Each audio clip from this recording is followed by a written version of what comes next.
Welcome to this tutorial on multiple interface implementation in Kotlin. In this video, we'll explore how to implement multiple interfaces in a single class and learn the techniques to resolve naming conflicts when they arise. This is an essential skill when working with complex object-oriented designs in Kotlin. Let's start with a scenario where we have two interfaces, flyable and swimmable. Each interface defines a method called move. Now, we want to create a duck class that implements both of these interfaces. In Kotlin, we can implement multiple interfaces by listing them after the colon, separated by commas. So we write, class duck : flyable, swimmable. Here's where we encounter a problem. Both flyable and swimmable interfaces have a move method with the exact same signature. This creates ambiguity for the compiler. When duck implements both interfaces, the compiler doesn't know which move method to use. This is known as a naming conflict or method collision.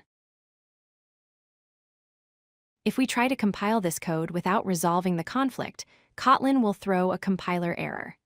The error message states, class duck must override public open-fun move, defined in flyable, defined in swimmable. This error is telling us that we must explicitly override the conflicting method to resolve the ambiguity. The solution is straightforward. We must override the move method in the duck class.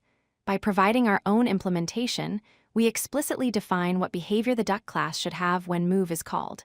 In this example, we override fun move and simply print duck is moving. This resolves the compiler error and gives us full control over the method's behavior. But what if we want to call the specific implementations from each interface? Kotlin provides a special syntax for this. We use the super keyword with angle brackets to specify which interface's method we want to call.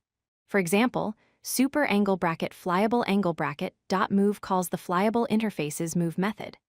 Similarly, super angle bracket swimmable angle bracket dot move calls the swimmable version. We can then add our own custom behavior after calling both. Let's see a complete working example. We define flyable with a move method that prints flying. We define swimmable with a move method that prints swimming. The duck class implements both interfaces and overrides the move method. Inside the override, we call super angle bracket flyable angle bracket dot move to print flying, then super angle bracket swimmable angle bracket dot move to print swimming. This way, the duck can exhibit both behaviors. Let's summarize what we've learned. First, classes in Kotlin can implement multiple interfaces, giving them flexibility in design. Second, when multiple interfaces have methods with the same signature, you must override those methods explicitly to resolve conflicts. Third, you can call specific interface implementations using the super angle bracket interface angle bracket syntax. Understanding these concepts is crucial for building robust and flexible Kotlin applications. Thank you for watching.